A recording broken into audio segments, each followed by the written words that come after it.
Hi, and welcome to Libby Presents Ghost News Network. Today is a special edition of Question of the Week. We're calling it hashtag Ask Dimitri. We posted on our Facebook page if anybody had any questions that they would like to ask us to please do by Sunday, and I would answer one of the questions.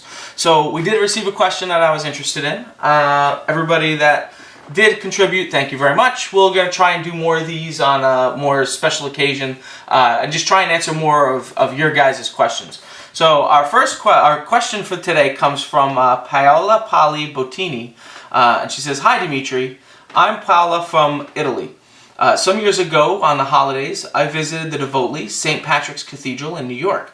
I had a lot of noxious and heavy sensations that urged me to get out. The same did not occur for my husband. The question is, are there paranormal problems there?" She just says, note that she is a Catholic, and thanks in advance.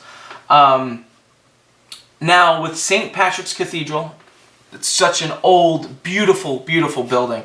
There was a couple of paranormal experiences that happened at there. There's one, and I can't remember her name, so just let me refer to it, or his name. There was a ghost of a runaway slave and hairdresser named Pierre Toussaint that supposedly haunts there. And also there is a long dead Bishop Dubois, who actually, the myth or the theory is, or the legend is, that he was actually buried in the entranceway to the church. I'm not 100% sure if that's true or not, that fact, but they say that you see Bishop Dubois at the entrance whenever you go to enter Old St. Patrick's Cathedral. So there's a couple of paranormal sightings that occur there. Those are the two most common ones, the slave runaway and the bishop that haunts the grounds. So, I mean, I've been to St. Patrick's Cathedral myself. I've never had any odd paranormal experiences there. It's just a beautiful, breathtaking church. If you've come to New York City and you've never gone and checked that out, please definitely check it out. It's just a sight to see. But with paranormal activity, that's really the main things. I mean, you got to remember at these churches they do a lot of funerals and things like that, and there's so many priests and bishops and all these clergymen that have come through this church, and if it was a special place to them in life, why would they leave in death if they're stuck here?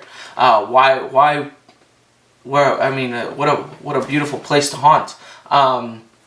Some people say that there's mausoleums underneath St. Patrick's Cathedral. And again, I'm not 100% sure if that's just urban myth and legend or if it's true. I haven't been able to find any facts about it being true. But yeah, so that is our question. Now, I mean, I wouldn't think that there would be anything negative in that church. So I'm not sure why you felt nauseous and like you needed to get out of there. I'm very curious about that myself. I don't know if maybe you felt negative energy around you in the past, and you being in that holy place may have made it make you feel uncomfortable. I'm not really 100% sure, but I've never really heard of anybody going to St. Patrick's Cathedral and feeling the way you felt. It's very interesting. I'm just not sure why you would feel like that at that place. There's no tragic things that happen there that would be negative. I mean, who knows what's happened to the land prior to that with, Native American occupation and that being some of their land in Manhattan. Again, we can only go back so far in the history books. But there were people here before that stuff was done, I mean, I always say here on Long Island, no matter where you go, you're pretty much on somebody's burial ground, because there were so many Native Americans that were here. There were so many tribes that set up shop here, and that were such an integral part of our history, that, you never know. That's why urban myths and legends are where it's at, because it's that unknown documentation. It's those urban myths and legends that really get you going.